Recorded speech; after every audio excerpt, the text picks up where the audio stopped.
Olwaleero General Museveni asobeddwa ekane mu kibira abasubuzi b'omu Kampala bwe BANGODE olw'ebyo byasazeewo ku nkola y'okukungaanya omusolo eya infreeze n'engeri abasubuzi bagibwako omusolo ng'agamba mbu enkola tagirabamu buzibu abasubuzi basomesebwe engeri ya kugikwatamu era mbu badde balina okugula akuuma ak'obukadde 6 kati bagula amasimu okuva ku mitwalo 3 okudda waggulu kusinziira gy'asobola agulireko n'akauuma ako ka printing receipt ka mitwalo 15 mbu olwo bagende maaso n'okusolozebwako omusolo era mbu omusolo guno gubagibwako kubanga temwagala kusuubula bintu bikoleddwa mu Uganda mwagala kusuubula biva bweru era kyekiretedde mbu ne ba kampuni ezikola ebintu e Uganda okubanga aba investor ate bagula amaduuka mu kikuubo eyo gye mubeera ne batandika okutunda bintu bimu bye mutunda bibatunda naye nga biba bikolera wano naye kuba nti mu ebyammwe muba mubijja ebiwabwe lwa ggwanga China ne walala n'olwekyo n'asalawo nti kyajjeewo kyokka butabe bwa penalty era nti omuntu alina kusasula omusolo gwe nga oluvannyuma lw'omwaka nga amaze okutunda n'amanya sente zatunze n'alookajjako omusolo gwa gavumenti n'agusasula okusinziira ku influence bijoli city zeemuwa nti n'osasula omusolo gwe guto oluvannyuma lw'omwaka nga amaze okufuna nti kubanga mubamu byowola akadeyideyi nti geno ndejjezeeko aye ne bitatundibwa ate influence n'eraga wakoze otya wabitunze nti n'olwekyo bw'obanga osobodde okusasulirawo sasulirawo naye bw'oba tosobodde sasula oluvannyuma lw'omwaka alina kyayambye kyajunye kati nno waliwo watuuse namusa neetuka ku nnyoge lwaki simukuwa n'owulira abasuubuzi nga bamweteredde kaliriro n'atuuka n'abagamba mwe mumanyi oba mujja mujjo ate mujja mubireko oba mugwa omusolo mugwa ate mugwa muguleke ye munanzita maama katufune muzeeyi Kaguta mwebale mutole wansi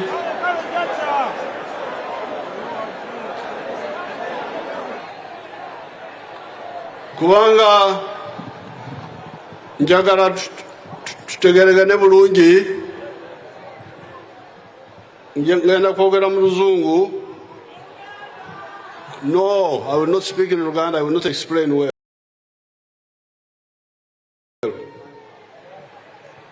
I will speak in English, then ngenda wabe wakyusa amanyi Oluganda obulungi.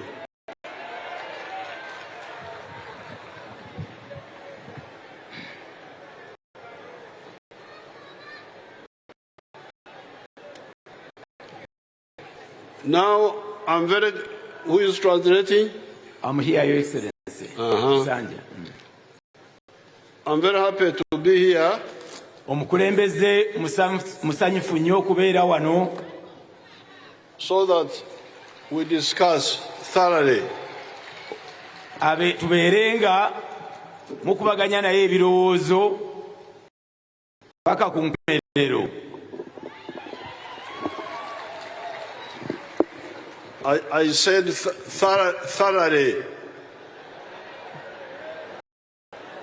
Mubujjuvu. Mubujjuvu. Mubujjuvu ate mu mazima.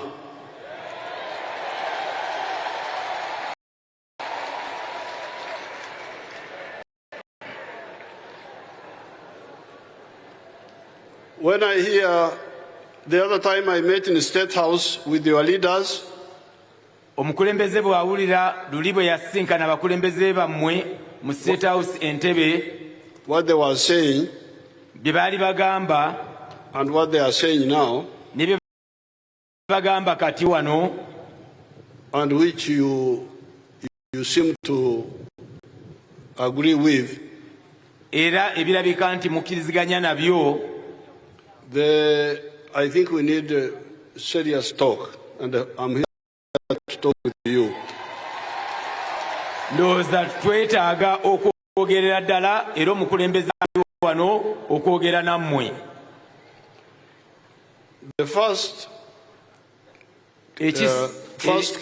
claim ebisooka okubanga bye mugamba is that there are too many taxis in Uganda.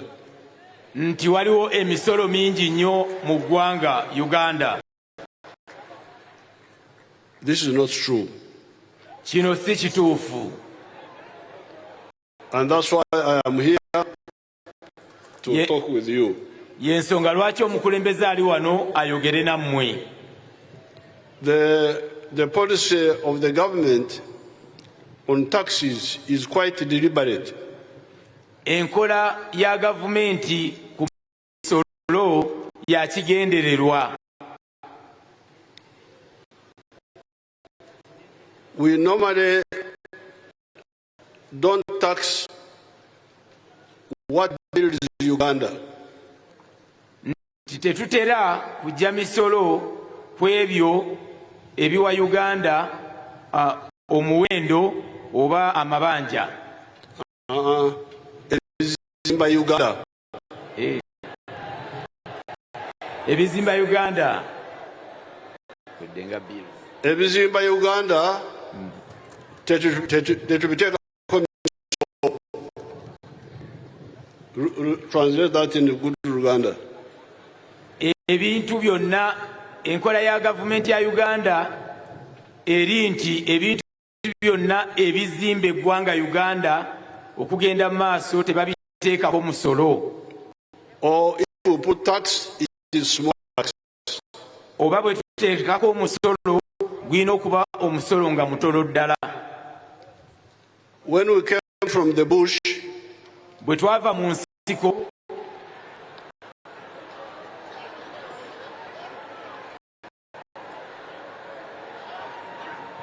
there was tax.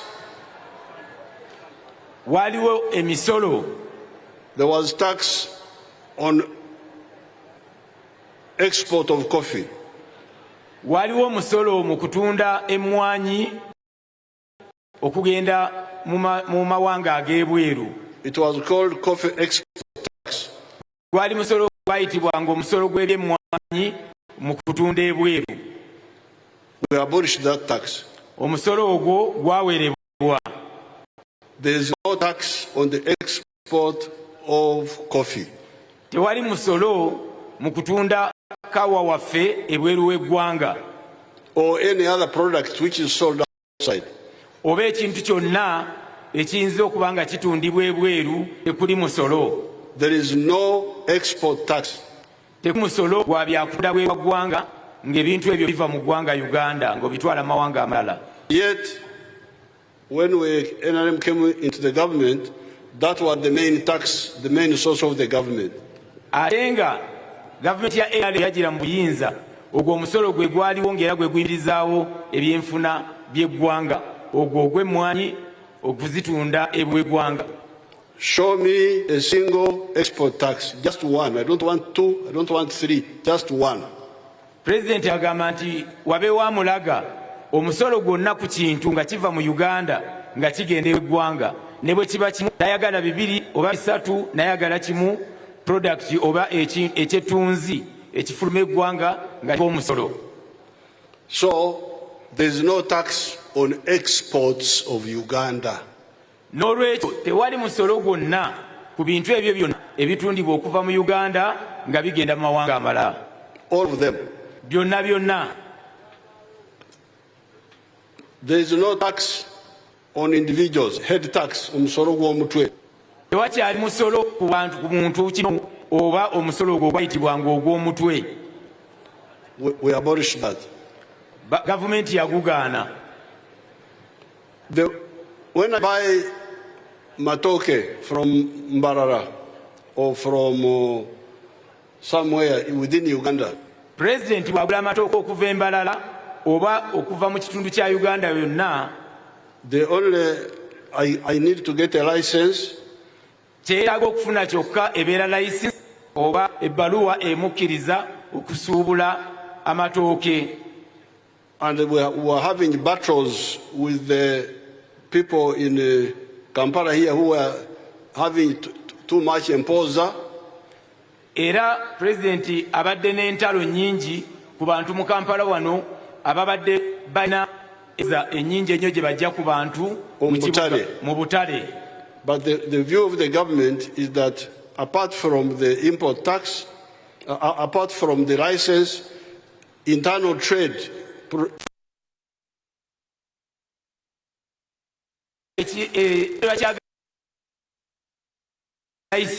Ebbaluwa eyekukkiriza okusuubula agamba nti obusuubuzi obw'omu ggwanga munda tebulina kuggyibwako.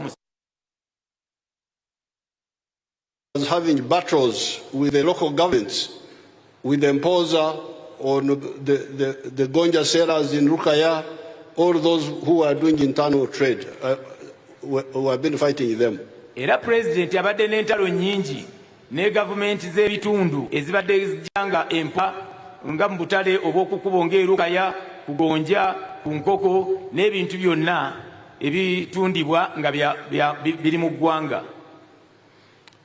There is no import tax on products bought from factory within Uganda and traded within Uganda. Tewaliwo musolo import. Tewaliwo musolo gwe bakuggyako bintu omusolo gw'ebintu ebiva ebweru ku bintu ebiri mu ggwanga ebikolebwa mu ggwanga era nga n'obusuubuzi buli mu ggwanga. Tewali musolo gukuggyibwako ogwo gwe bajja ku bintu ebiva ebweru. And actually when I was preparing to come here, era President wabadde ategeka okujja wano, I spoke with one of our young people. Ayogeddeko no ku bavubuka baffe abato. I don't know whether she's here. She's called Akurut. Are you here? President abuuza oba omwana we omuvuka gwayogedde naye gwe bayita Akurut. Omukyala Akurut bw'aba waali President akwetaaga. Is she here? Mukyala Akurut woli. Come forward. Your Excellency wali wanajja.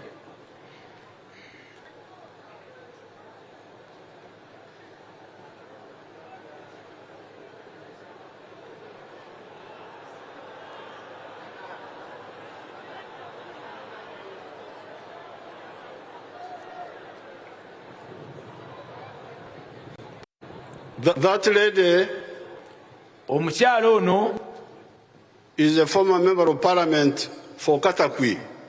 Yali mukiise wa mu parliament okuva e Katakwi. Now, the other day I was talking town something else. Luli yali alina omukulembeze yali alina kyayogera ekirala. And jokingly I said, how is poverty treating you? Mukusaaga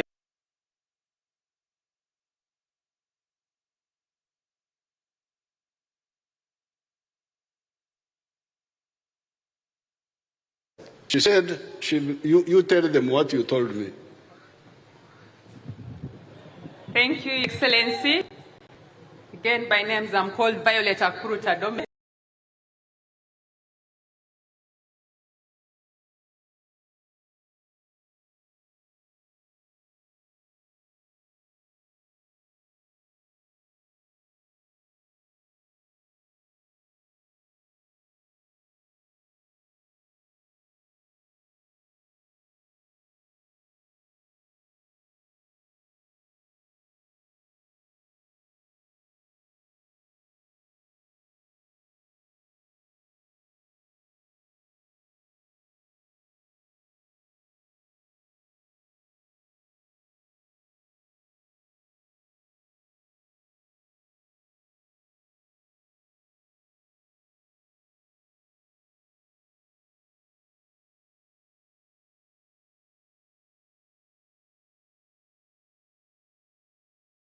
Former woman member of Parliament of Katakwi District.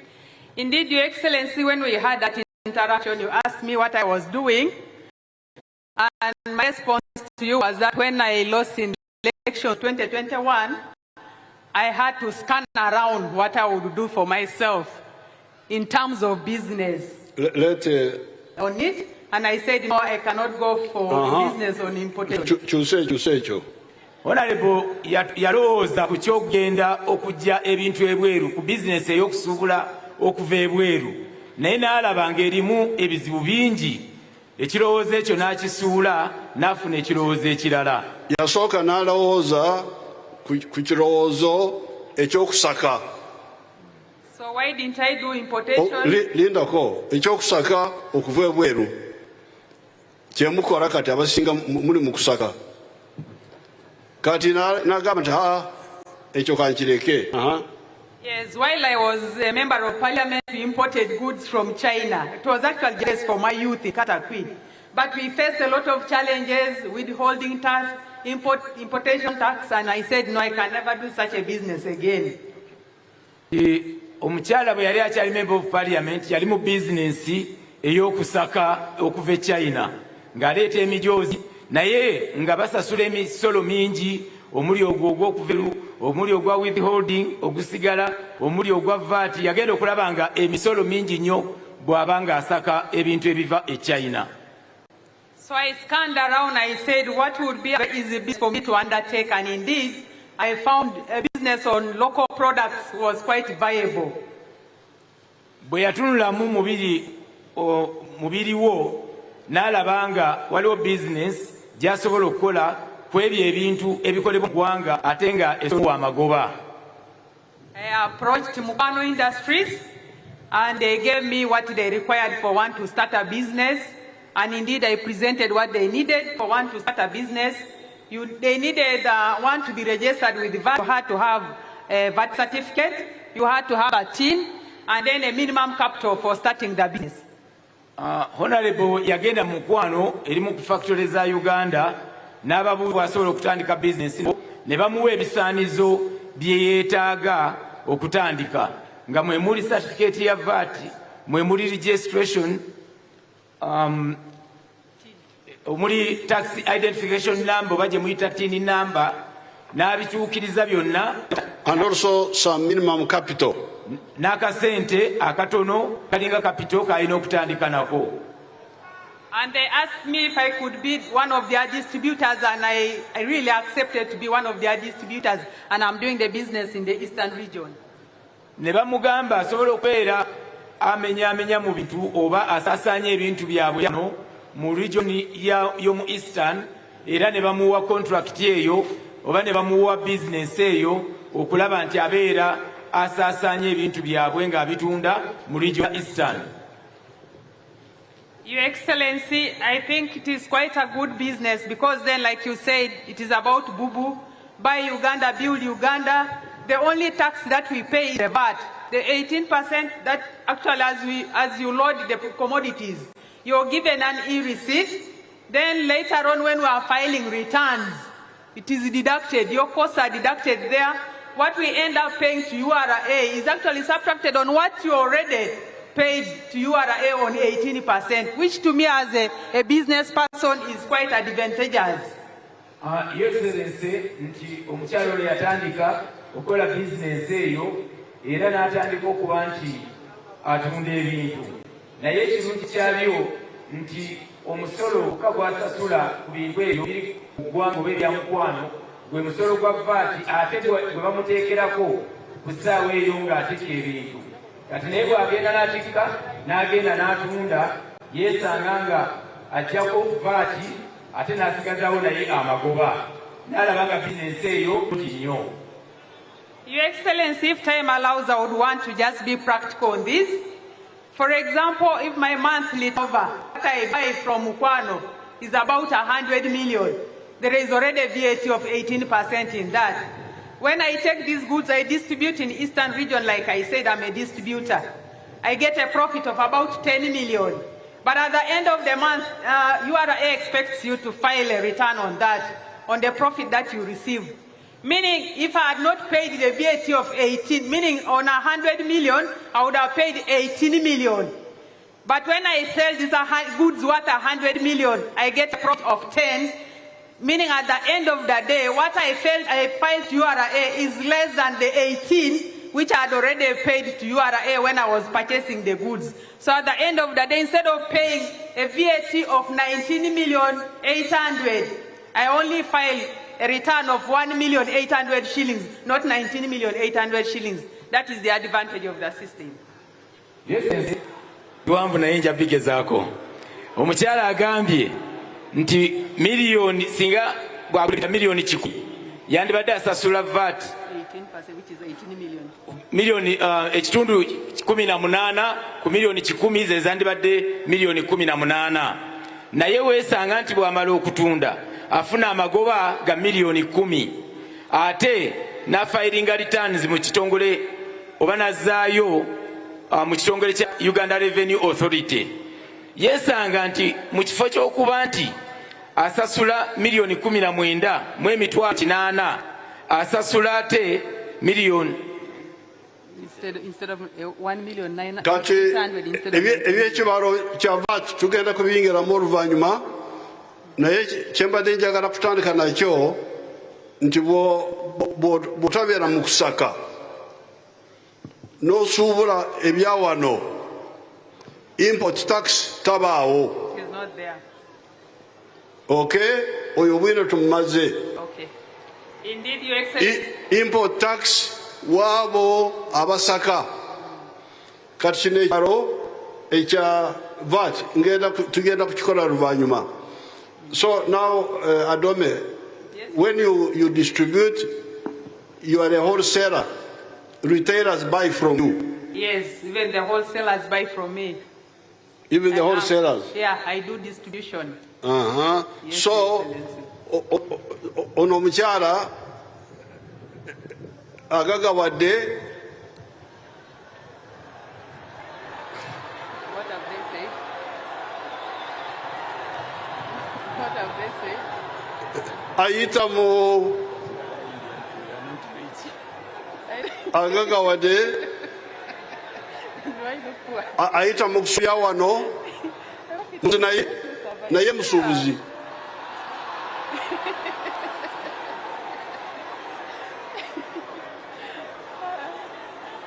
Oba muze kuteesa muwulirize. Mbadde wali essaawa 2 mwogera mpandiika. N'olwekyo mbasaba nammwe mutuule muwulire bye bagamba. Temuze wano kunga.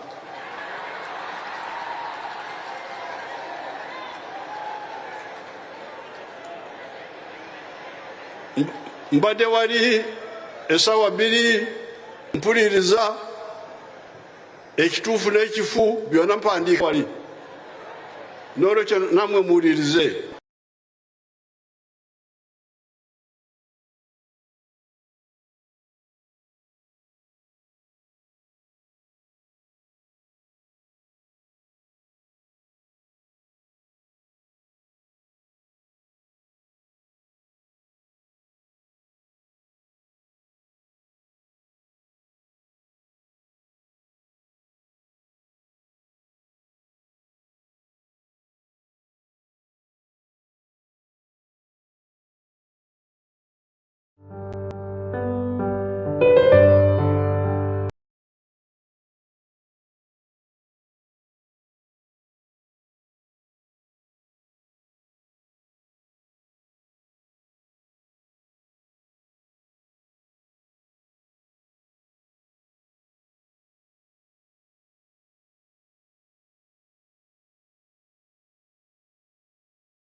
Kati, she's a distributor, so she gives to the wholesalers, and the wholesalers give to the retailers. Yes, Your Excellency. Kakati omukyalo ono asaka nga mujja mu nsi ez'ebweru. Therefore, when we are talking, please, let's be clear. Say, Abasubuzi, that you are the only Abasubuzi. No. N'olwekyo bwe tuba twogera tubeere beerufu tumegamba nti basuubuzi naye waliwo ate n'abasuubuzi ab'ebika ebirala. So, therefore, the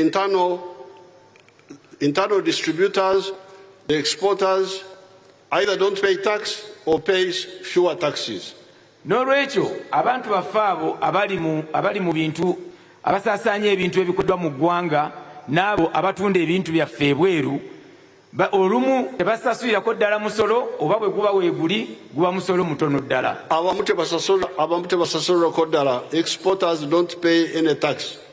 Abo abatwala abatunda ebintu bya Uganda ebweru tebasasula musolo gwonna nga babitunda ebweru. The ones inside pay tax but smaller than the importers.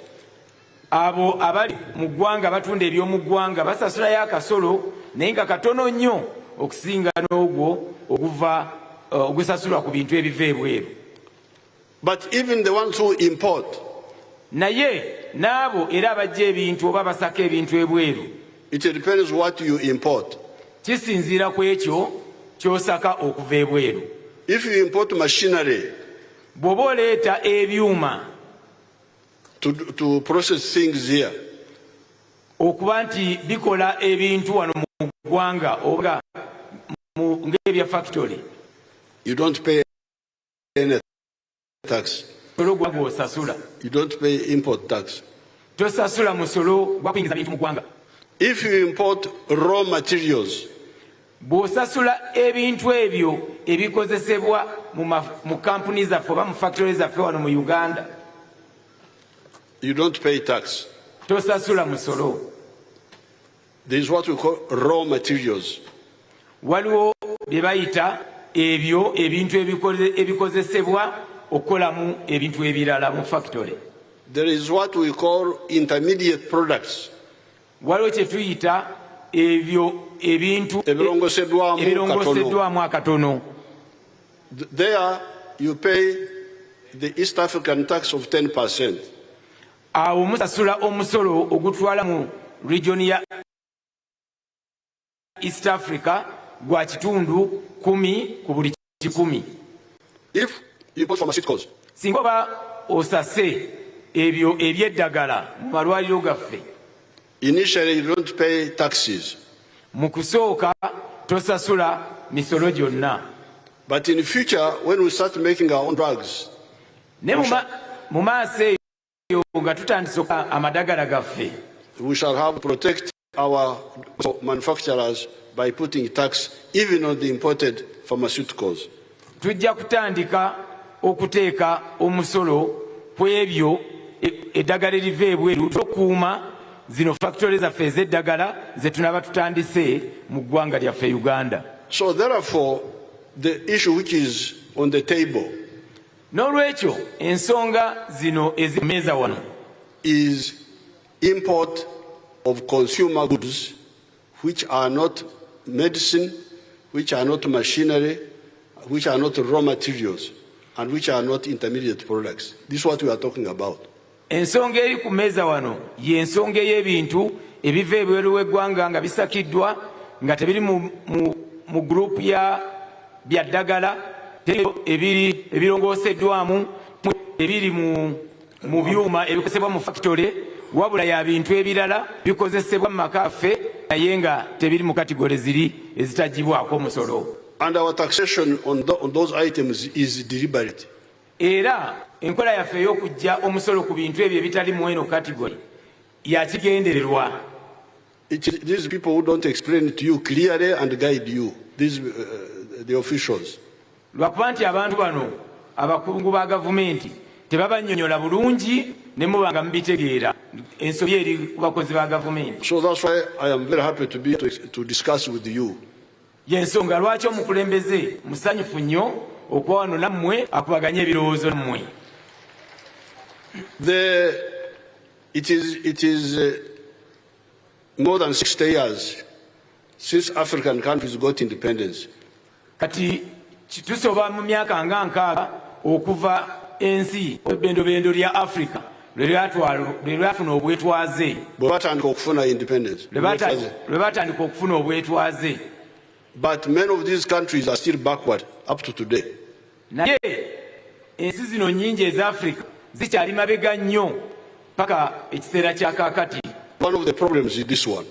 Era emu ku nsonga n'ebizibu ebizifudde okuba nti zikyali mabega yeeno ensonga yennyini gye tuliko kati. Okusaka okutaliko kikomo. to import endlessly. Kwe kuba nti tusuubula okuva mawanga g'abazungu ag'Abachina ag'Abayindi nga tetumala ne tusigala nga tukyasuubula mu nsi endala. Waliwo endwadde bagiyita ekikulukuto. There is a disease known as ekikulukuto. In Uganda, Nyankole is called ekyerwiso. Waliwo ekirwadde mu Luganda ekiyitibwa ekikulukuto, naye ate mu Lunyankole bakiyita eky'enviso. This is ekyerwiso. Kino eky'enviso. If you are, because when you import, the shirt I'm putting on is made in Uganda. Kubanga bw'osaka okuva ebweru nga omukulembeze n'essaati gy'ayambaddeyo ekoleddwa mu Uganda by Fine Spinners. Ng'ekuba kampani ya Fine Spinners ekola engoye. Now, this shirt here is from the cotton of Uganda. Kati essaati eno omukulembeze w'eggwanga gy'ayambadde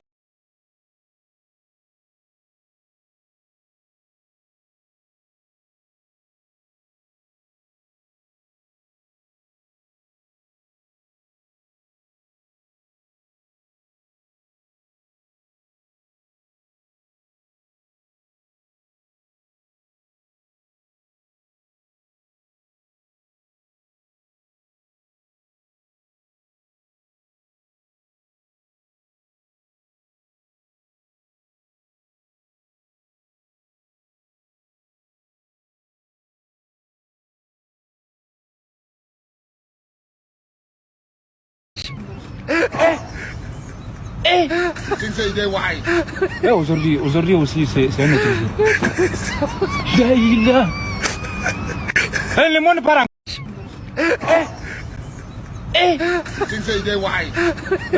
Aujourd'hui aussi c'est un autre jour. Le monde part en...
eva mu kotoni aliwa mu Uganda.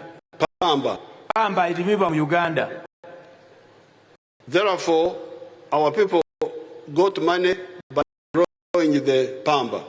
N'olwekyo abantu baffe abalima pamba bafuna sente. Bafuna import this. So therefore, when I put on this shirt, maybe $5 worth.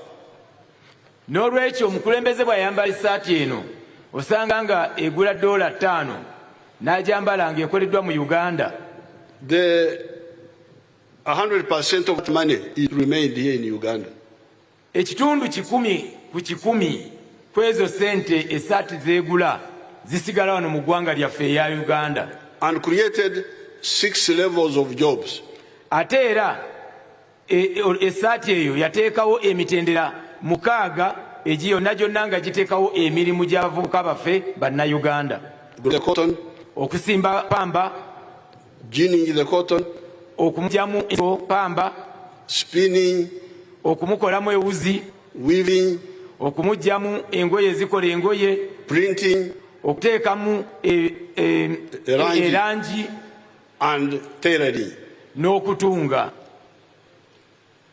Now, you who import this shirt from China, n'olwekyo gwe ajja essaati eno okuva e China, you take if the shirt is $5 here, esaati esinga egula sente za $5 wano mu Uganda, the only value you add omuwendo gwokka gw'ogattako is clearing and forwarding, yeeyo ey'okuba nti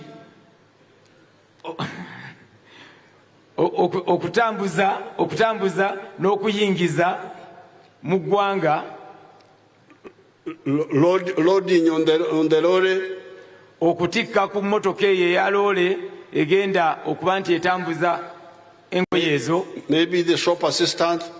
n'oyo atunda mu dduuka lyo. Now, if you put all those in money terms, ebyo byonna bw'obiteeka mu muwendo ogwa ssente, you may find it is like maybe 10%. ojja kusanga nga kitundu 10 ku buli 100 ky'ogenda okusaasaanya, ky'oyongeddeko omuwendo. 90% of the value went out. Ebitundu 90 ku 100 byonna obitutewo eggwanga eyo gy'ojje olugoye olwo. And the jobs went out. N'emirimu gyonna nagyo gyagenda mu nsi eyo. Because Uganda is consuming 276 million meters of textiles. Kubanga eggwanga lyaffe Uganda lisaasaanya oba likozesa miliyoni 276 ez'engoye. A factory like Nightil makes 25 million meters. Ekolero ng'erya Nightil likola miliyoni 25 mu mita ez'engoye. So in order to clothe us properly, we need about 11 factories or 12, 11 like eggwanga Uganda okugezaako okuba nti liganda enjawulo eno wakati wa miliyoni 276 lyambaza abannayuganda bonna.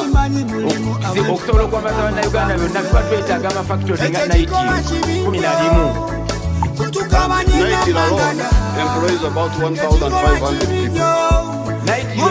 Ekolero erimu lyokka likozesa abakozi nga 1,500 in the making. mukola engoye. This guy, but the other job, Zabasaka, they are also available for Nightil. Naye ate n'emirimu egy'abali abajja ebweru oba abasaka engoye ezo nayo ate era balina emirimu gino Nightil gyewa abantu. To load and unload. Okutikka n'okutikkula ku loole. They also get a job. They are not part of the 1,500. Naye nabo era bafuna emirimu bano aba Nightil naye nga tebali ku giri 5 egy'abana bakola mu tole. Shop stands, abakola mu maduuka, all those are the same. Bonna be bamu. But you have now the additional 1,500 who make the cloth. Naye ate oyinako bano abakozi 1,500 boyongera ku gino emirala abakola mu factory mulinga bakola engoye zino. Uganda is spending now $880 million on importing textiles. Eggwanga lyaffe Uganda buli mwaka lisaasaanya miliyoni 808 eza dola ku ngoye ezisakiddwa okuva mawanga g'ebweru.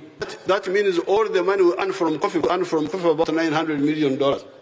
Kitegeeza nti sente zonna zetufuna mu kutunda kaawa waffe ogenda ebweru eziwera miliyoni 908 zonna tuziwaayo ne tuzizaayo nga tusuubula engoye. Ate kaawa tumwongeddemu amaanyi. We are now producing more because we used to earn about 400 million only.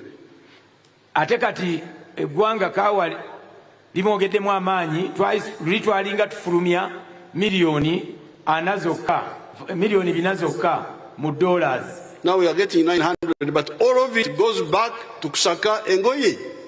Kati sente zaffe zonna zetufuna miliyoni 9 zonna olumala zifuna nga tuzijje mu kaawa ng'ate ziddayo nga tusaka engoye mu nsi ez'enjawulo. So that's why we say, you people, really, kino ekikulukuto, how long will you go on with this ekikulukuto?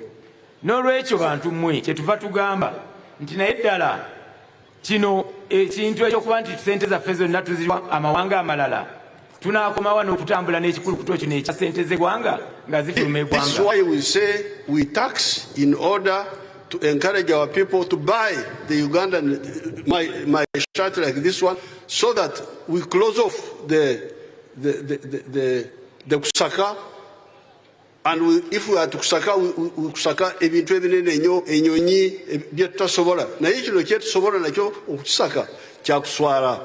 Yensonga lwaki bagamba oba tugamba nti katuteekewo omusolo ku bintu bino ebiva mu nsi ezitali zaffe eziva ebweru gye tusaka ebintu tusobole ate okukuuma bano abatandisewo amakolero gasobole okukola ebintu tusuubule ebyo bye bakoze by'eggwanga lyaffe tusobole okutaasa ssente ezifuluma mu ggwanga Uganda.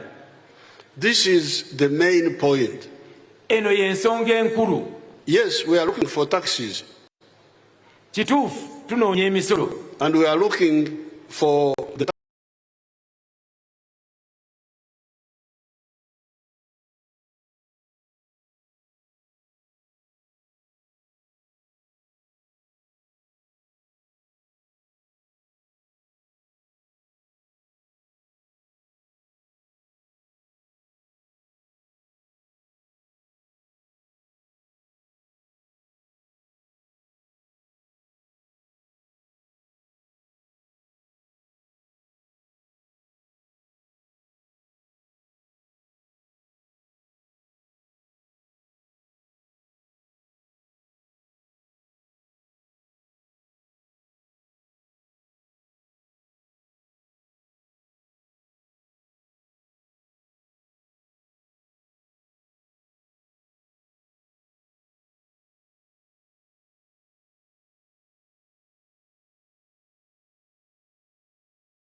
taxes mainly from the areas ezitujjamu omusaayi. Era tunoonya emisolo okusingira ddala mu ebyo ebitundu ebivaamu ebitujjamu omusaayi oba ebitwala ssente zaffe mu nsi z'abazungu. And the ones ebituzaamu omusaayi we tax either we... Yamugamba nti yes mukoze ssente era mutuyambye okukola ssente ne muwa eggwanga ssente naye ate waliwo ensonga endala zayagala mugoberere. This our market, our purchasing power, ensawo zaffe bugagga. Gana amaanyi gaffe ge tulina okuba nti tugula ebintu ebiveeru oba ebisakibwa ebweru bugagga nnyo. Okuba nti olina esente zisobola kugula ekintu kyonna oba kya wano oba kya bweru obwo bugagga nabwo. Put it in better Uganda. President yagamba nti okuba nti bannayuganda balina obusobozi obusobola okugula ebintu ebikoleddwa wano oba ebiva ebweru kitegeeza nti agomaanyi gaffe agasobola okuyamba eggwanga era obwo bugagga bwaffe. Era omubutamanya bwaffe tubadde twanirira obugagga bw'abantu abalala. Tubadde tugula emmotoka z'Abajapaani. Omujapaani ali eyo ffe tumuwa ssente. Esente emirimu gy'abaana baabwe byonna bigenda Japan ku motoka. Ate bwe tugenda ku kompyuta esente nazo zigenda. Ate bwe tujja ku ngoye esente zigenda. Now the NRM line is please twezimbe ekikulukuto kino tukigalewo twezimbe. This is the line of the NRM. Omukulembeze agamba nti enkola oba ekigendero oba olugendo lwa gavumenti ya NRM ayagala tuzimbe ensi yaffe tuwonye ekikulukuto kya ssente n'emirimu tulabe nga gavumenti yaffe n'eggwanga lyaffe likulaakulana. Now I can give you one sector which I'm sure you see in the town there. Omukulembeze asobola obbawaayo ekitongole kimu kye mulaba mu kibuga eyo era kyagala obbawaako nga example. Gye natandikira nze ng'omulwanyi, where I started as a freedom fighter. President kyagenda obbawa nga example oba ekyokulabirako yeeyo gye yatandikira okulwana okununula eggwanga. Abanyankole were nomadic. Nti abanyankole bo baali abanyankole baabwe abanyankole bammwe baali balunzi naye abalunzi abatambula nga bava wano na wali. In 1966 we launched a campaign to make them stop moving up and down. Mu mwaka gwa 1966 President yatandikawo kaweefube ow'okulaba nti abanyankole bammwe abaali batambula nga balunda bava wano na wali nga balekeraawo nga balunda bulungi. And they started settling down. Era ne batandika okuba nti balundira wamu nga tebatambula ngendo. Unfortunately, Amin came in and we lost almost 16 years. Ekyakola obubi ennyo kijambi Amin bwe yajja twafiirwa emyaka 16 ate enteekateeka neeyonoonekamu. Then we came back 1986. Ne tukomawo mu 1986 nga tuwangudde. Now, when we came in, I told them that you, Banyankole, bwe twajja mu 1986 nabagamba nti mmwe Banyankole mmwe, you have the tradition of cattle keeping. mulina obulombolombo obw'okulunda ente Mulina obujajja obw'okulunda ente. But the milk which is being sold in Uganda is not from you. Naye amata agali mu kutundibwa mu ggwa lya Uganda ate tegava wammwe, tegava mu abalunzi b'ente. Those who are old a bit would know that milk, liquid milk, powdered milk, we are all being imported either from Europe or from Kenya. Mwe mwenna abali awo abali nga mukuzeemu ekimala mukimanyi bulungi nti eggwanga lino amata gonna agali ag'omukebe agali ag'okufumba ag'okunywa tegavanga mu Uganda, gonna gavanga Kenya mu nsi ey'okumuliraano or Europe. Obanga gava mu nsi z'abazungu eyo mu Bulaaya. Now,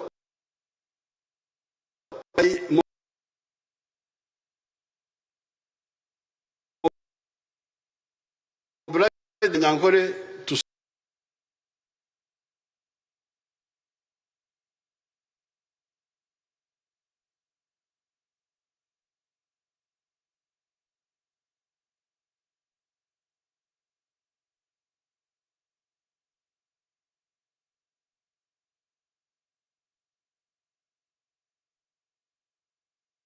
to bagattako omutindo ku mataaga tuganywe mu ggwanga tamala tugatunde mu nsi ez'ebweru. Now you show me now any imported milk here in Uganda. Kati agala bannaye mundage amata gonna mu Uganda nga kuva bweru mu nsi z'ebweru. We are supplying the internal market, all of it. Tuli mu kutunda oba tusasanya amata kaffe nakonna aka Uganda ne tukamatiza. And we are exporting, I think now we are hitting about $300 million. era tutunda mu nsi z'ebweru nti essaawa zino we twogerera buli mwaka tugenda kubanga tutuukiriza miliyoni 3 eza dola. All the products, butter, cheese, this liquid milk, UHT, powdered milk, yogurt, all of them are being made here. By the farmers and processed by our factories. Buli kintu ky'omanyi ekiva mu mata, omuli butter, omuli amata, omuli cheese, omuli ebintu byonna, omuli ice cream, buli kiwanyi ekiva mu mata nga kisobola okukolebwa mu mata. Kati tukikola wano era abantu babigula ne tubitunda mu ggwanga n'ebweru w'eggwanga. No, therefore, the other man said, some of you support me, some don't support me. Whatever you are, I want you to see what we did in the milk can be done in textiles, can be done in leather, can be done in all those products. Omukulembeze abagamba nti omwami abayogedde bwe bagambye nti abamu mumwe mumuwagira abalala temumuwagira. Ne mutunuulire omulamwa guno gw'abagamba nti kyakolebwa ku mata gaffe ne gaba nga gasobola okukolebwamu ebintu byonna bye twali tujja ebweru bye twasakanga ebweru, kisobola okukolebwa ku bintu ebirala nga ku maliba gaffe ne tufuna waleti, emito, entebe, engatto, emisipi, ate nebikola ne ku ngoye nazo ne tuba nti tusobola okuba nti tuzikolera wano nga tukozesa materiyo zaffe eziri wano mu ggwanga. So that is the main point really. N'olwekyo eyo y'ensonga enkulu mu mazima. You can start as an importer. Oyinza okutandika ng'omusasi okuva ebweru.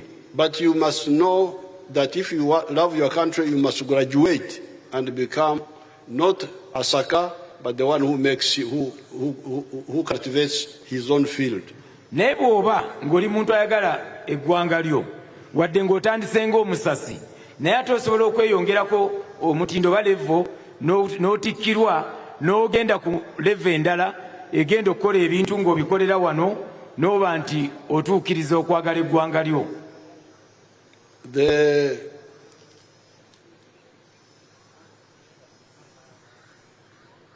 If you go to a place like South Korea, singa ofuna omukisa n'ogendako mu nsi nga South Korea, there is a company called Samsung. Eriyo ekitongole ekikozi ky'ebintu kye bayita Samsung. Company.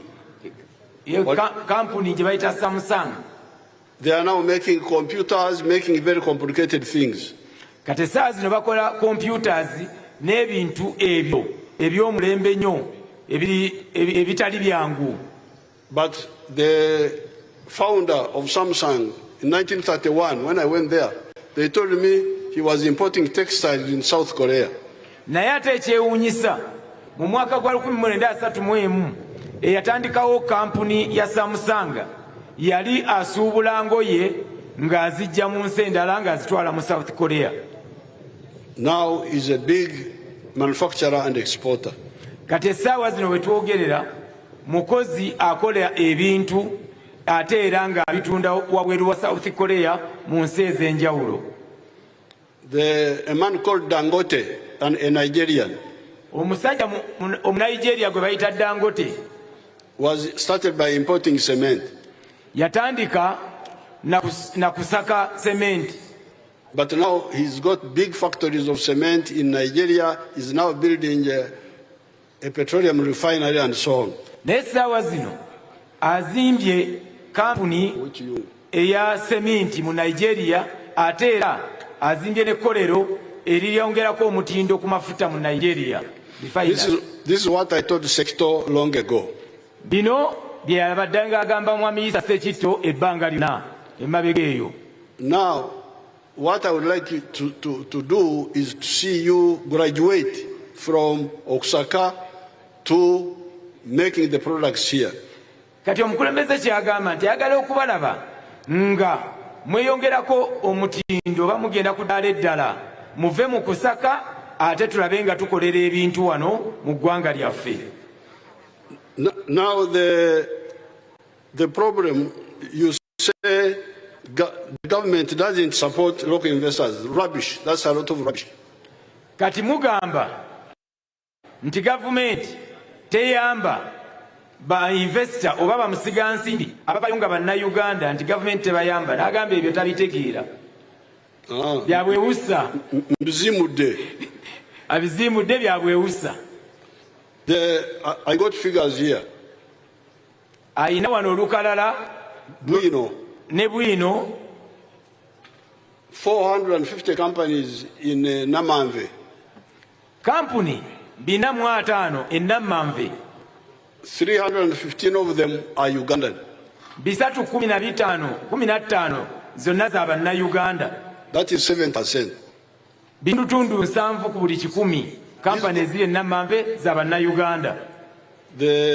I can give some names.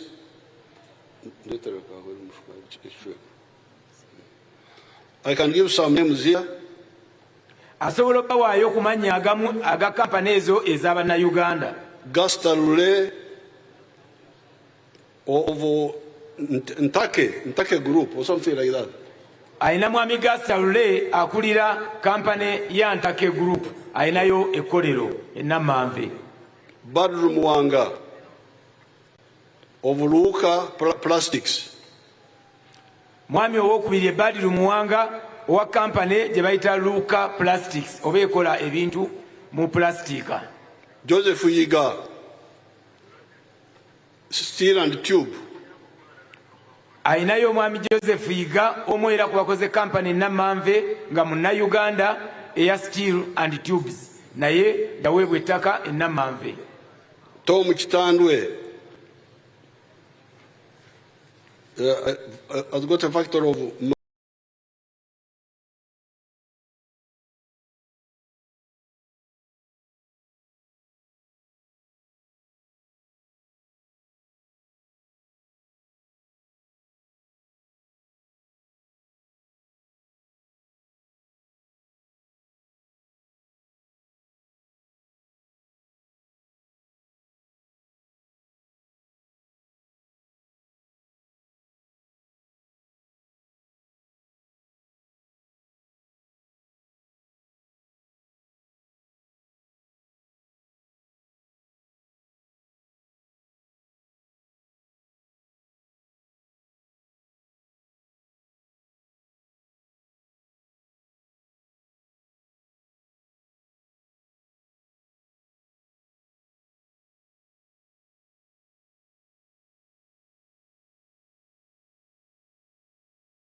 Omwami Munnayuganda Tomu Kitandwe ayina kampuni ye Nammanve gye bayita Mariana. Prudence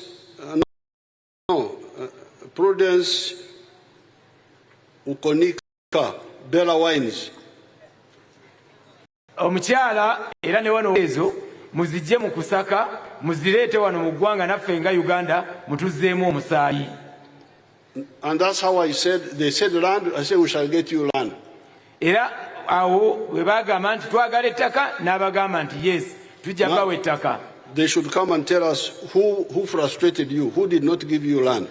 Kati Mwaminisita Ssekitto omukulembeze agamba nti mujje mutubuulire ani oyo yabalemesa nga yalagira babawe ettaka ne batabawa ttaka. Oluvannyuma ko later, come later, let me first finish.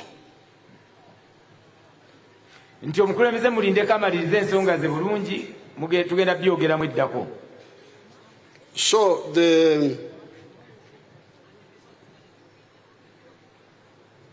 now the issue which I'm going to follow up, you say, and you should stop that language because your language is a bad one. Kakati ensonga gyayagala okwogerako era gyayagala okugoberera eri nti naye mulekera okukozesa olulimi olwo kubanga olulimi lwammwe si lulongoofu. Mwogera ng'abalabe ba Uganda.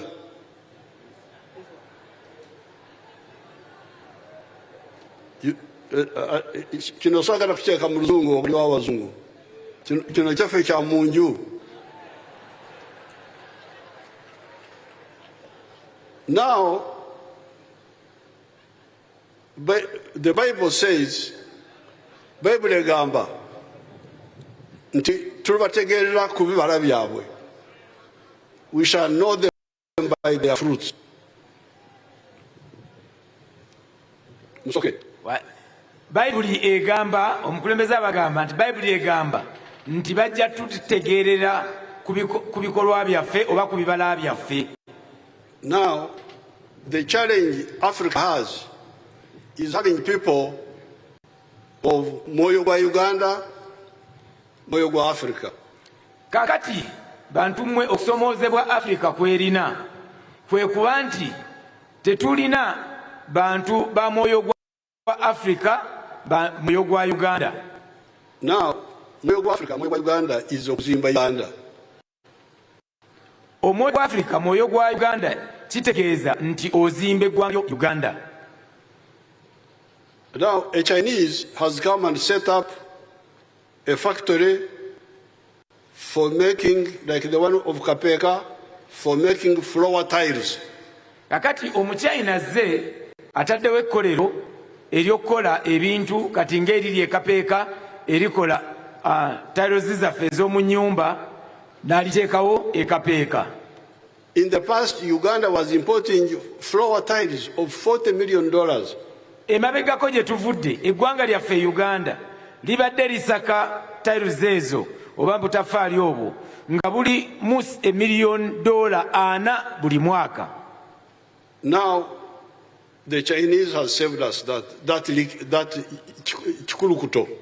Essaawa zino Omuchina yakola ekkolero eryo e Kapeka atutaasizza ekikulukuto kya ssente zaffe $4 million buli mwaka ng'akola tiles ezo nga zikwera wano ewaffe e Uganda.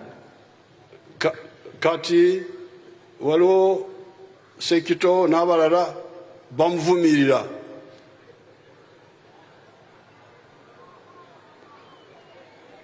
They are cursing him as if he's an enemy.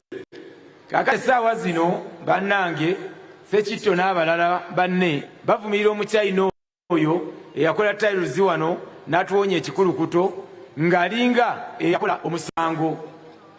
This is not acceptable. Kino tekikkirizika. Because of asaka atuzamu omusaayi moyo gwa Uganda yani. China najja ebweru wa Uganda n'oyo akolera wano nazzaamu omusaayi sente zaffe n'emirimu bisigala wano ani gwe twandigenze naye era ani mulabe wa Uganda. So therefore, stop that language. I don't want to hear that language. N'olwekyo olulimi olwo tululekeraawo, omukulembeze w'eggwanga tayagala duwulira. These countries which have become powerful like United States, they welcome these investors. Ensi zino ze mulaba ezifuuse zikiri maanyi ng'eggwanga lya United States of America, zo zanguwa era ziyaniriza buli muntu ajjanga musiga nsimbi okukolerayo company. So therefore, you can speak about your issues of you the importers of the narrow spectrum of the taxable items. N'olwekyo muyinza okwogera ku bintu byammwe mmwe ng'abaleeta ebintu okuva ebweru ku ebyo ekkubo effunda that is taxable. Ebigibwako omusolo, ebigwa mu kiti ky'okugibwako omusolo. Now, when I met your people at State House, omukulembeze bwe yasinkana abakulembeze bammwe, it is true, I asked the question of the difference between the old way of sales tax. Omukulembeze yababuuza ekibuuzo ekyenkola enkadde ey'omusolo ogw'okutunda. It was called sales tax, which would be charged at the factory. Gwe bayitanga omusolo gw'ebyettunzi gwe bajjirangako ku makampuni agakola ebintu. One time. Omulundi gumu, nga babujjako omulundi gumu. And then the value added tax which goes down. N'ababuuza n'ekyo eky'omusolo gwe tuyita ogwa VAT oba value added ogugenda nga guggyibwako mu chain y'ebyobusuubuzi okuva waggulu okutuuka wansi. Now I would like somebody who speaks good Luganda among the tax people, if one of them is here, to come and explain the difference. Omukulembeze asaba bwabaawo mu abo abakungu b'ekitongole ky'ebyemisolo ategeera obulungi Oluganda ajja annyonnyole enkola eyo ey'okusolooza omusolo tulabe nga tuteesa bulungi nga tutegedde. Who is there? Come. Amanyi Oluganda. We don't want translation.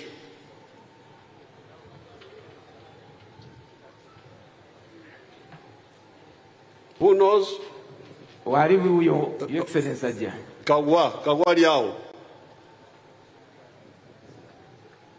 Ono musajja munyala aveeyo obunyala ndowooza oba munyala oba ki?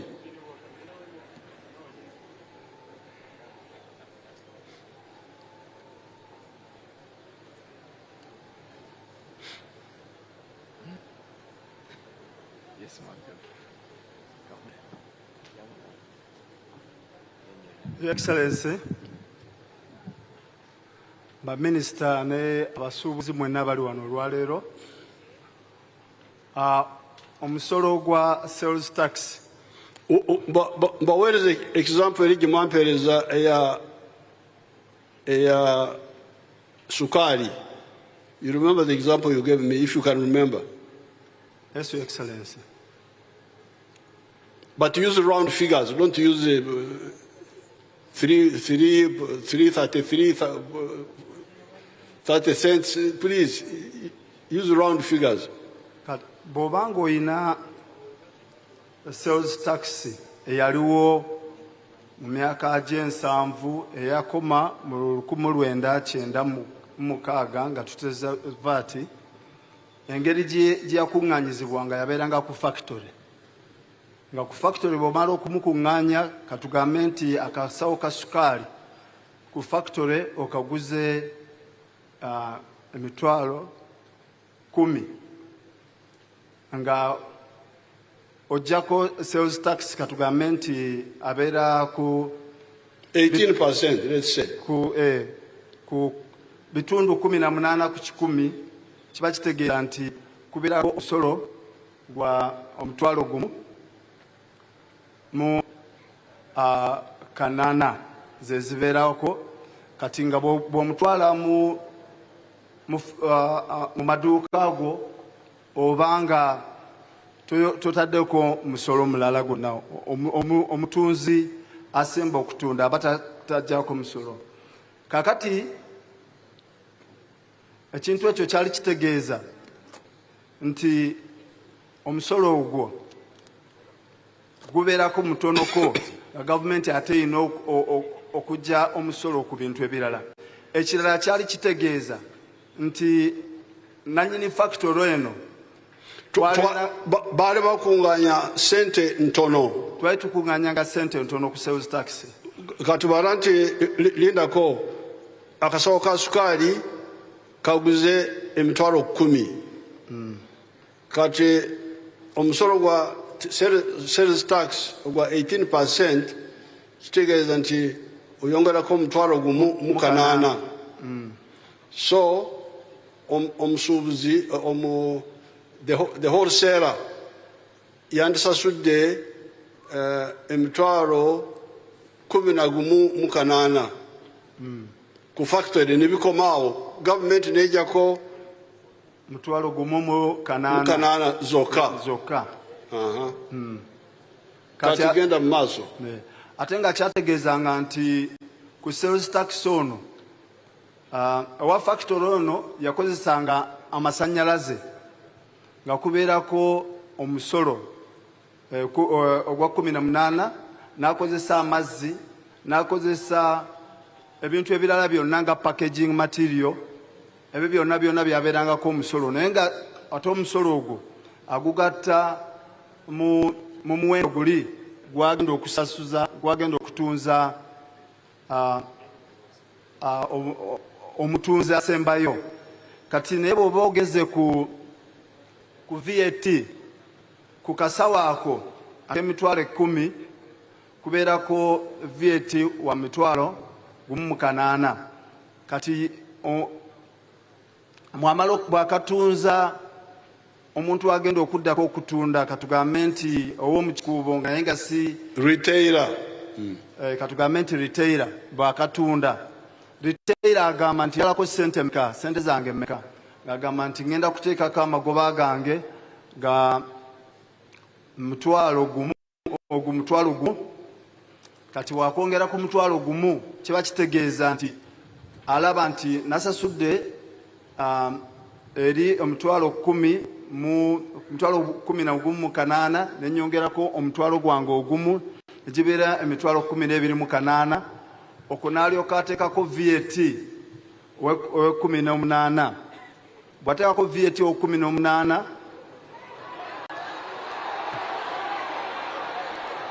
bwe kubanga aba ayongeddeko omutindo kuki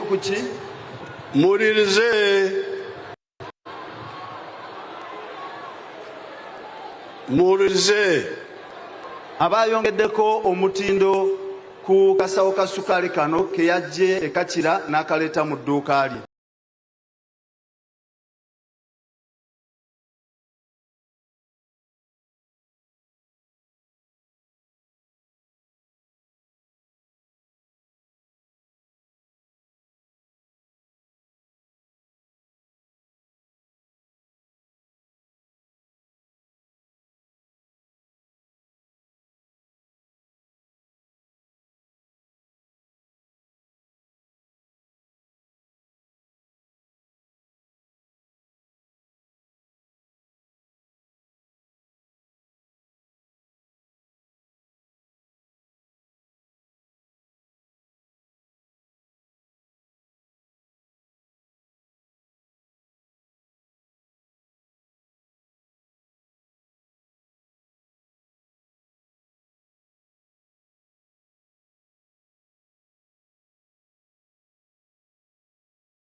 Kayongerako sente zino n'ateekako 18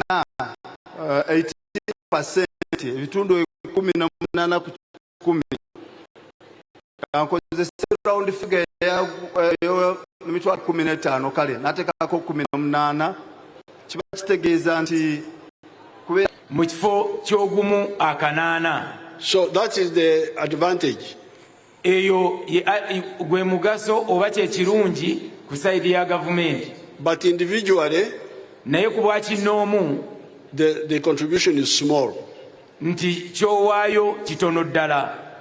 So when I checked that, I didn't see a big danger for you if you are following the exact thing. Nti bwe yatunuddemu mu ekyo nga talabawo nnyo mutawana gw'amaanyi gye muli bw'obanga obadde ddala ogoberera ekintu ekituufu. Because it is not too much per level. Kubanga si mungi nnyo ku buli ddaala. And it brings more money for the government. Ate kireeta ssente nnyingi mu gavumenti.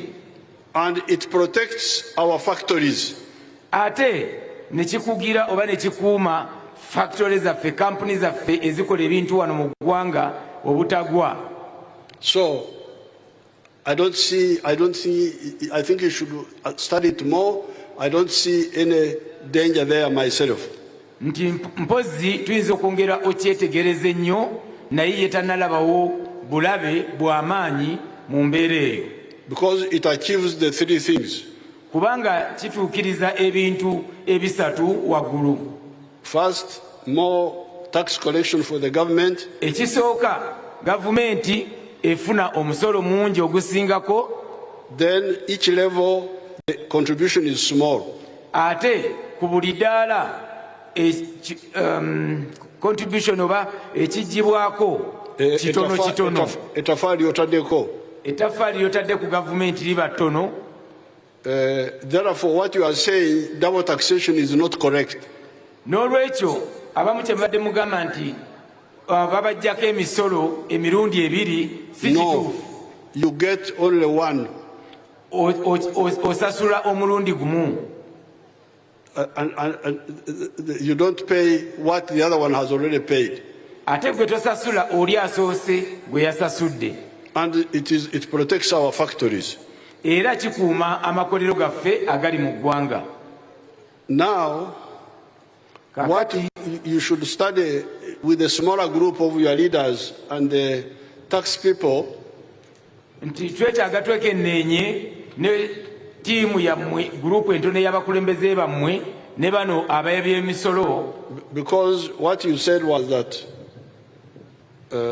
when you bring in IFRIs, kubanga kye mwagambye nti kiri nti bwe baleetamu eno system ya IFRIs, that IFRIs is not able to detect who buys on credit and who does the hawking.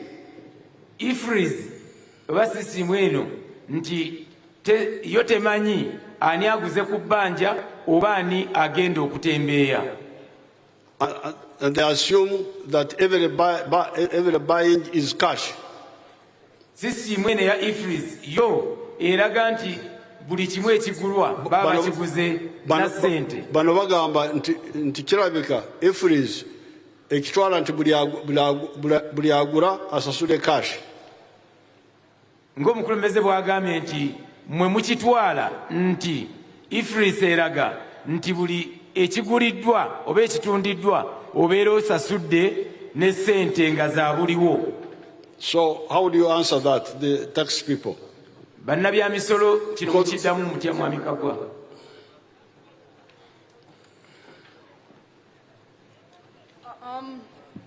Thank you very much, Your Excellency. Your Excellency, that there are different modes of payment that are accepted in IFRIS. You can pay on cash, you can pay by credit, you can even pay by mobile money, Your Excellency. No, but what they are saying is that when the product leaves my shop and I punch, it may not, the one who has taken it may not pay me. He may pay me later. Yes, Your Excellency. It is correct because VAT has two ways of being computed, and we can use the accrual method where VAT is still charged before you get paid. However, Your Excellency, if you have a turnover of less than 500 million, you can apply to the Commissioner General to use the cash basis accounting, where you only account for VAT when you have received the payment, Your Excellency. Now, what I propose here, sit down. Omukulembeze kyayagala okusalawo kati is that you don't have to pay the tax immediately. Nti temulina kusasula musolo gwa buliwo. You can pay, because if somebody took my product but didn't pay, nti singa omuntu yatutte ekintu kyo naye nga teyasasudde, has taken on debt, ng'atutte ku bbanja, then if I don't pay now, kati bw'aba tasasudde kati oba zaabuliwo, but I pay at the end of the financial year, naye nga asasudde ku nkomerero y'omwaka gw'ebyensimbi, will that not do? Will pay, but pay when I have the money. Nti ekyo tekiikole, yalowooza nti singa ajja kusasula naye nga asasudde ku nkomerero y'omwaka gw'ebyensimbi nga sente azifunye. So the one who has got cash can pay now, oyo alina sente ezaabuliwo asobola okusasulirawo, but the one can pay end of the year. naye ate omulala asobola okusasula ku nkomerero y'omwaka ogw'ebyensimbi. Now the question would be, what if ebintu biriba ne batabigula? Kati ekibuuzo kiri nti singa ebintu byange bino mu dduuka bibye nga tebabiguze. What answer do you have for that? Ansa ki ab'ebyemisolo gye balina ku ekyo?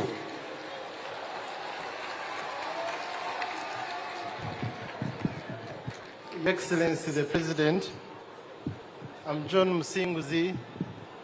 I serve as Commissioner General, Uganda Revenue Authority. Your Excellency, the question you asked, IFRIS only monitors what you have sold. It makes a record that you have sold a particular item. The mode of payment is a separate issue. So if you have sold that item on credit... But they need to know, that's why they are worried. That's true, Your Excellency. When they give us the opportunity, we will carry them through this process. Because the truth is, Your Excellency, most of the people here have not yet used the IFRIS. So what are the options? You don't have to waste time. What are the options? The options, Your Excellency, you can pay cash, you can pay by credit, you can pay by check, you can make part payment and you leave a balance. It is as flexible as any other payment system. Okay, so translate for the people. No, Rachel. I think I have studied, I don't see the danger of the VAT. N'olwekyo omukulembeze yekennenyeza tannalabawo buzibu bwa musolo gwa VAT. Because of our big aims. Olw'ebyo ebigendererwa byaffe ebinene. And I have shown you that Uganda can stand on its own. Era abalaze nti eggwanga lyaffe Uganda lisobola okweyimirizaawo. I've given the example of milk. Abawadde ekyokulabirako eky'amata. I've given you the example of the cement. Abalaze ekya sementi. Emitayimbwa. Steel bars. You can see where we have been able to stand on our own. Nti musobola okulaba nti examples nga bw'olabye eza sementi, ez'amata, ez'emitayimbwa, mulaba nti tusobola okuyimirirawo fekanga tetusase kuva bweru wa gwanga. So therefore, this tax which is concentrating on, part of it is concentrating on those narrow spectrum of imported items. Nolwekyo omusolo guno oguli nti kaweefube ali ku ebyo ebintu ebitono ebiba ebweru w'eggwanga bye tusaka okuva ebweru w'eggwanga. I don't think you should oppose it. You would be wrong if you do that. Alowooza nti mwandibadde temuguwakanya, mujja kuba bakyamu bwe mukola ekyo ng'ate guva ku bintu ebikoleddwa ebweru w'eggwanga. But you have raised valid points about our way of doing business, which is not very well known in the world.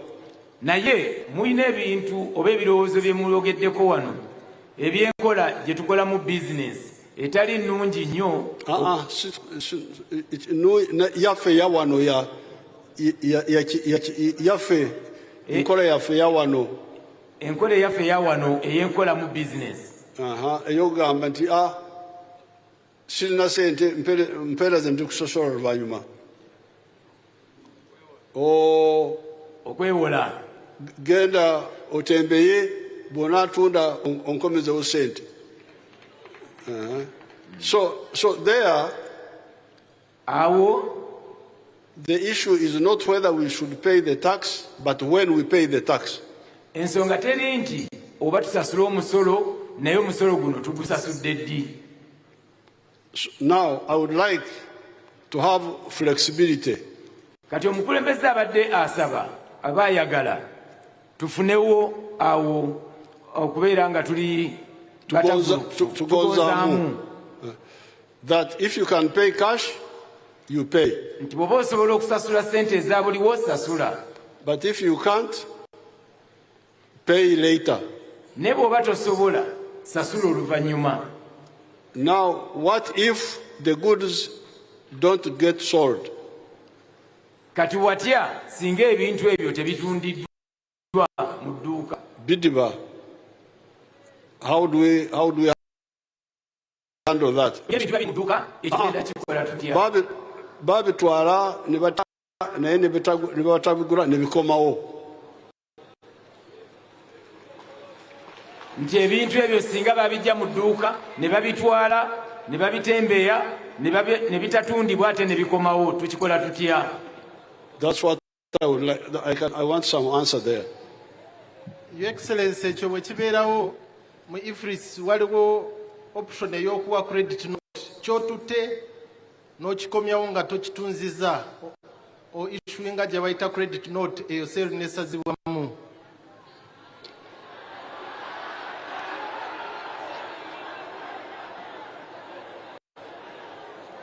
Okay, so N'olwekyo omukulembeze ky'ayagala, I would like you leaders to sit batuule wansi together with these people wamu ne bano ab'ekitongole ky'ebyomusolo and fine tune that part. bongere kulongoosaamu akakwakuliza ako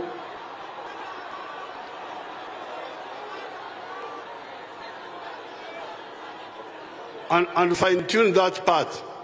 bongere okutereezaamu akatundu ako. And I can entertain you here on June 20th. But one usually how they have fine tuned that, because that's why I see a gap. Era omukulembeze abaaniriza nga Juni oba ogw'omukaaga nga 2 nga bamaze okutuula n'abakulembeze bammwe mujje wano n'abalala abataze mwena mujje wano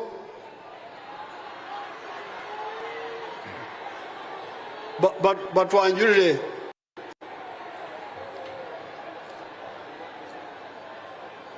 okay, if you don't want to come, that's your problem. N'olwekyo bwe mba temujja kujja nga Juni eyo nsonga yammwe naye yabaaniriza nga tumaze okuteeza.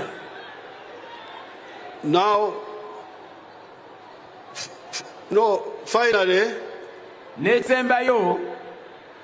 the issue of the IFRIS itself. ensonga ya system ya IFRIS nga yo. The IFRIS, I saw the machine myself. IFRIS omukulembeze akuuma yakalabye n'amaaso ge. I saw it. Yakalabye.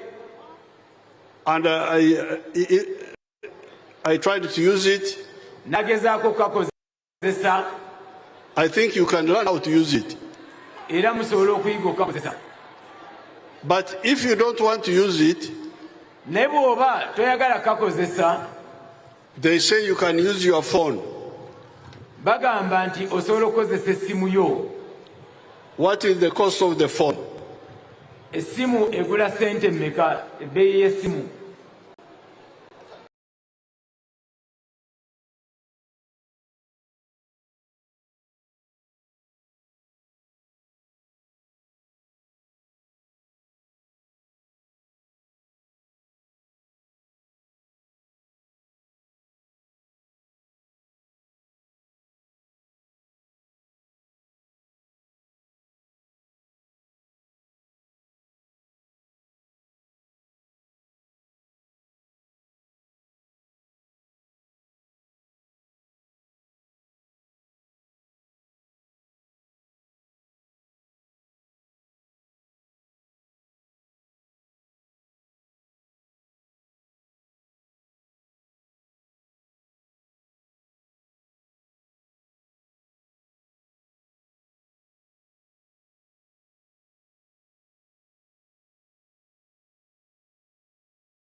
Your Excellency, esimu gye bayita smartphone zitandikira ku mitwalo nga 3 n'okweyongerayo waggulu okusinziira ku kika ky'oba onoonyezaamu.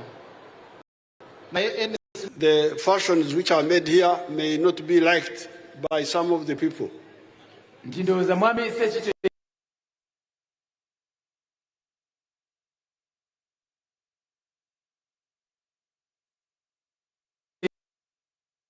Yeyogeza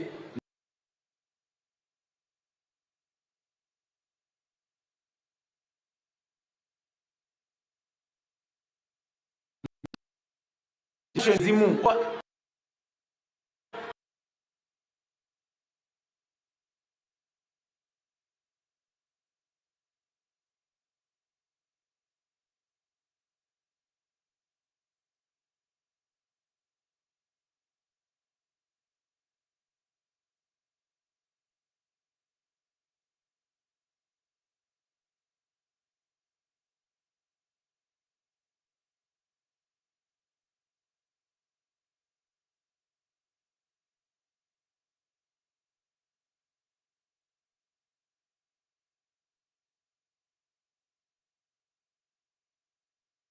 I have my milk, but they protect their milk.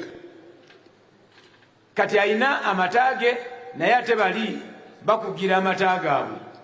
So therefore, you cannot say that because of the fashions, because of the what, therefore, we should open our market to be taken over by foreign interests. N'olwekyo toyinza gamba nti nga bali bakugira ebyabwe, toyinza gamba nti olw'okuba omutindo, olw'okuba design, olw'okuba fashion, ffe tukkirize biri bijje ate ng'ebyaffe tetubikuumye. And ebyaffe bikugirwa eri, they are not allowed. Ebyaffe ebiva mu ggwanga lyaffe Uganda bali abazungu n'ab'ensi endala tebabikkiriza, ate bo baagala ebyabwe bijje omwaffe. Ate namwe abaffe muteekako pressure nti bijje kubanga twagala fashion. President abagambye nti ako kumukawulirize bulungi, bali tebaagala tutunde ebintu byaffe ebiva mu Uganda oba mu Africa okubitunda mu katale kaabwe ng'aka European Union oba America, naye ate mwe bannansi President mumuteekako pressure nti akkirize biri byo bijje ate nga bali tebaagala byaffe genda waabwe. So this is not correct. N'olwekyo kino si kituufu. We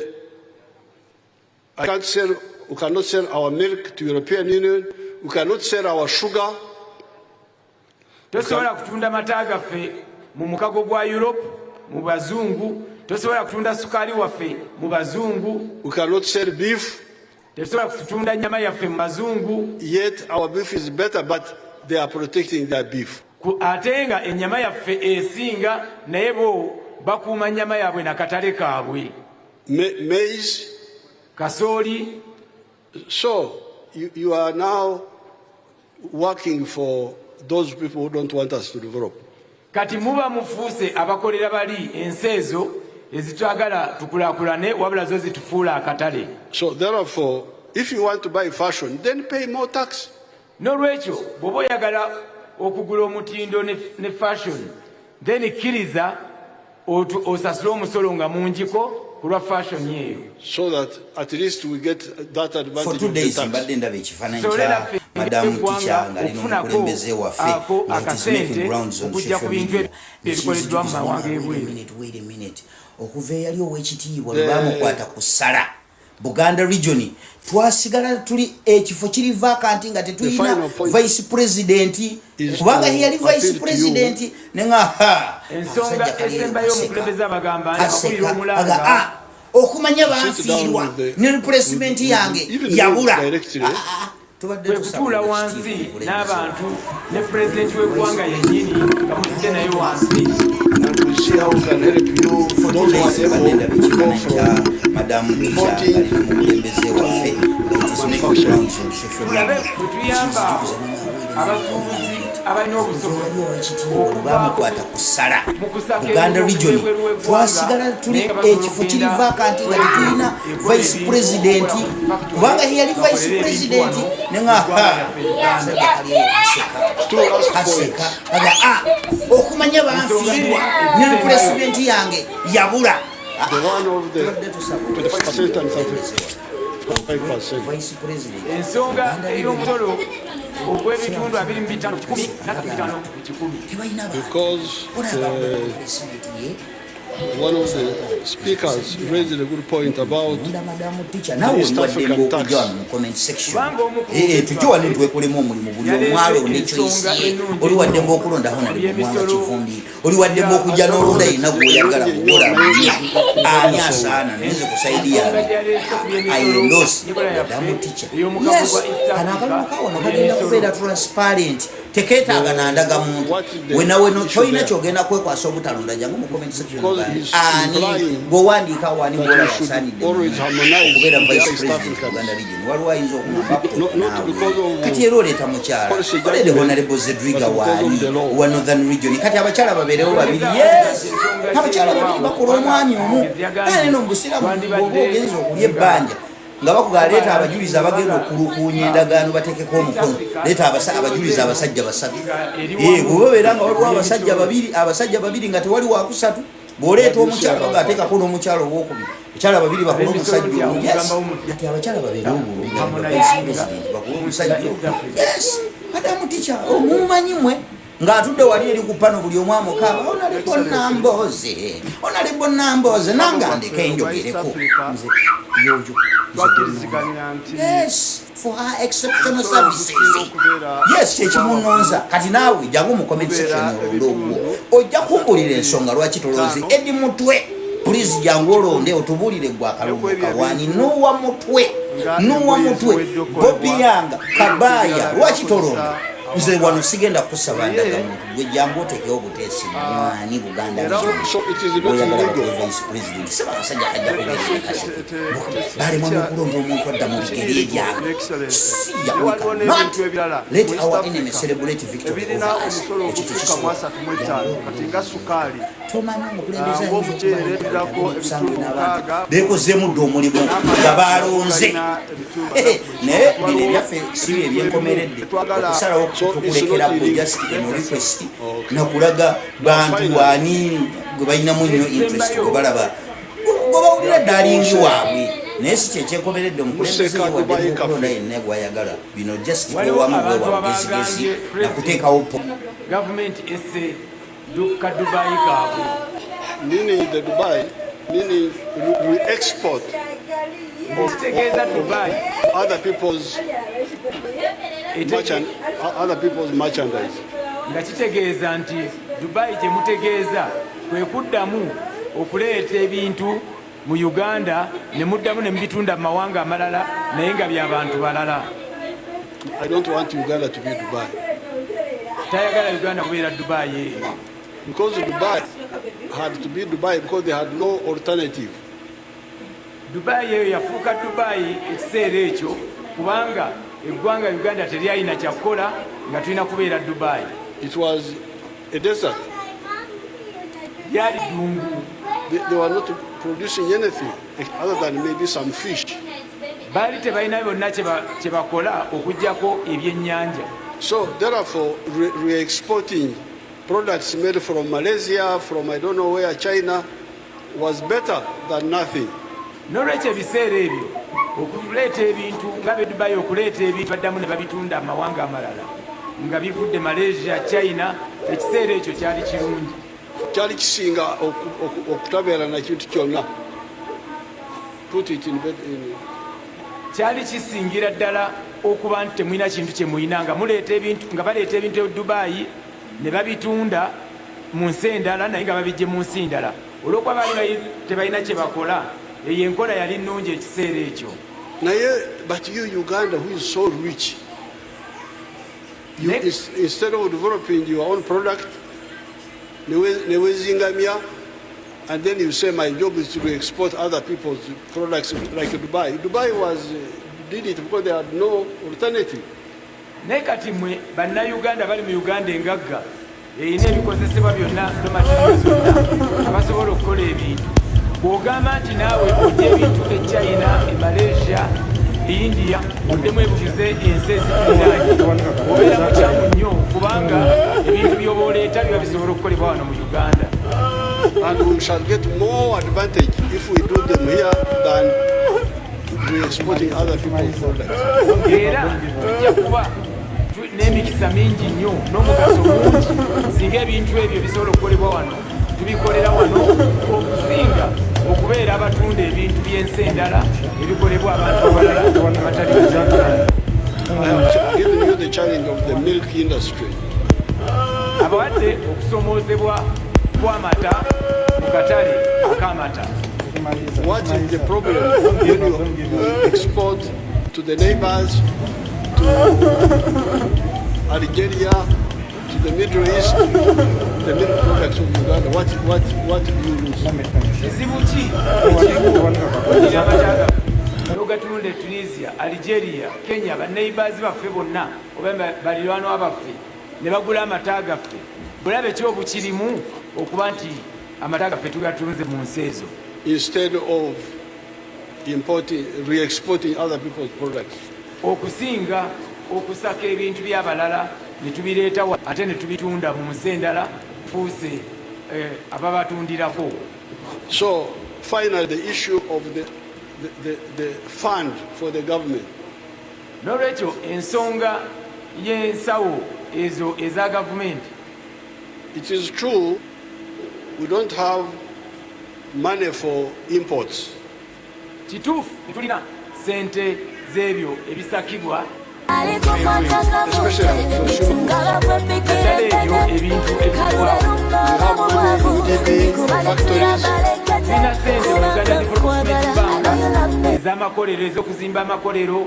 We have money for the farmers PDA, we have money for the myoga, but all of them tulina sente ez'abalimi ebya parish development model eby'emyoga naye zonna za kwezimba, not kusaka. That one is true. ezo zonna sente ez'enjawulo ziteereddwa mu gavumenti baziteekawo nga ziyamba kuzimba kuzzaamu omusaayi naye nga si za kusaka. So kituufu. I want you to, because now we don't have enough time, but I can meet more with your leaders to hear what are they saying about tubateekeko sente beyongere kusaka. N'olwekyo tetulina nnyo obudde bungi naye ayagala ajja kubanga asisinkana abakulembeze bammwe awulire kye bagamba ku ekyo ekyokuteekawo sente naye ngera tuziteekawo kwongera kusaka bintu kuva bweru. Kusaka perfumes, kusaka enviiri za tunaweza kola ki? Okusaka obuwoowo okuva ebweru, okusaka enviiri z'abakyala oba zikola ki oba z'abafu oba balamu na ne tusaka. So I want them to, when we are a smaller meeting, to tell me why they feel should do that. Ayagala mu meeting zaffe entono n'abakulembeze bammwe. This man!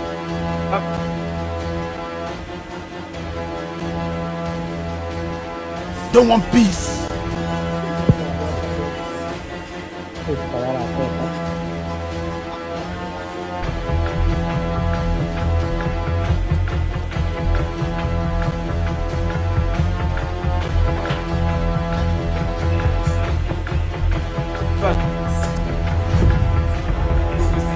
Ayagala nnyonnyolegane bakunnyonnyo lwaki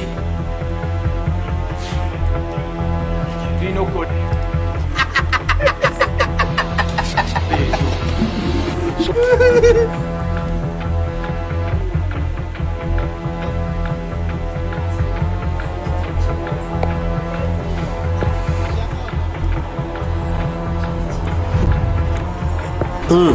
byebyo ebivudde mu nsisinkano ya General Kaguta Yoweri Museveni n'Abasubuzi ng'agambye influence ekyaliwo wabula tajjawo ye penalty era ne Byagamba twali mu kyakyusiza na kimu mpozi n'abagamba no bagamba nti okusasula balime okusasulirawo omusolo kubanga mulimu abatwala ebbanja nti basasula abatasula okusasulirawo basasula oluvannyuma lw'omwaka gw'ebyensimbi ate asobola okusasula basasulyewo bino nno Abasubuzi tebibasanyudde n'akamu babagambye mbu ate baddemu beekenneenye era baddemu bamusisinkane ne batabuka ne bamugaa tunambalanga budde baffe tujja kujja ne bamuŋoola amaliza agamba temwagala temujja